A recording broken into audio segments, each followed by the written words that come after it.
भले ही 2020 के चुनाव में महागठबंधन ने पहली ही बाजी जीत ली थी, लेकिन अब 2025 में बदल गए हैं बिहार के सियासी समीकरण।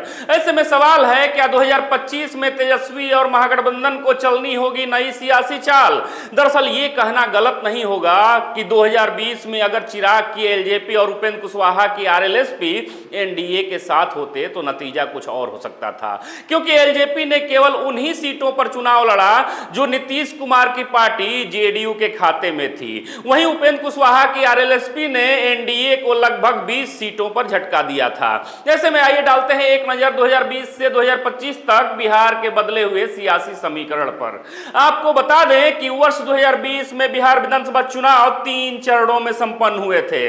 तब पहले चरण में बिहार के दक्षिण और दक्षिण पूर्वी इलाकों में चुनाव हुआ था, जहां महागठबंधन ने शानदार प्रदर्शन किया और यहां 71 में 48 सीटों पर जीत हासिल की थी, जिसका परिणाम देखने को मिला कि वर्ष 2020 के बिहार विधानसभा चुनाव में एनडीए और इंडिया गठबंधन के बीच कांटे की लड़ाई हुई और महज कुछ सीटों की बढ़त से ही एनडीए नीतीश कुमार के नेतृत्व में सरकार बनाने में सफल रही थी।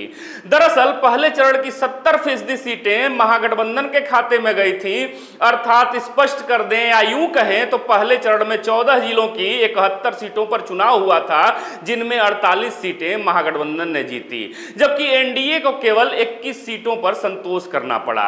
यानी बिहार के दक्षिण और दक्षिण पूर्वी इलाके में 70% सीटों पर महागठबंधन की जीत हुई।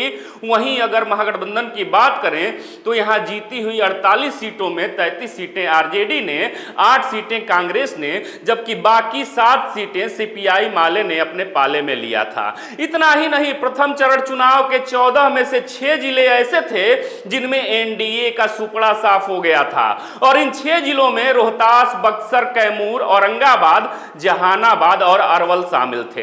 हालांकि यह भी सत्य है कि पहले चरण में महागठबंधन को मिली बम्पर जीत के पीछे चिराग पासवान की एलजेपी और उपेंद्र कुशवाहा की आरएलएसपी का भी अहम योगदान था, जो आज एनडीए का हिस्सा है। लेकिन पिछली बार दोनों ही पार्टियों ने एनडीए से अलग होकर चुनाव लड़ा था। ऐसे में स्पष्ट है कि जिन 48 सीटों पर महागठबंधन जीती, उनमें 20 सीटें ऐसी थी जिन पर जीत का अंतर एलजेपी को मिले वोटों से काफी कम था, जबकि 3 सीटों पर तो एलजेपी दूसरे नंबर पर रही। वहीं रोहतास जिले की करहगर और दिनारा, भोजपुर जिले की जगदीशपुर और बक्सर जिले की बक्सर विधानसभा सीट समेत कई जगहों पर उपेंद्र कुशवाहा की पार्टी आरएलएसपी ने भी एनडीए को धराशायी किया था और तगड़ा झटका दिया था।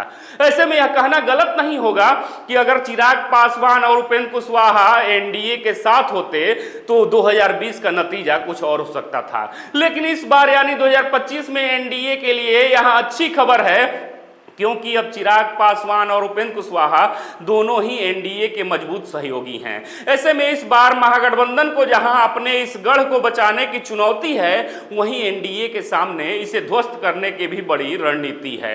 हालांकि एनडीए और खासकर जेडीयू को उम्मीद है कि चिराग पासवान और उपेंद्र कुशवाहा के वापस एनडीए खेमे में आने के बाद इस इलाके में उनके प्रदर्शन में सुधार जरूर होगा।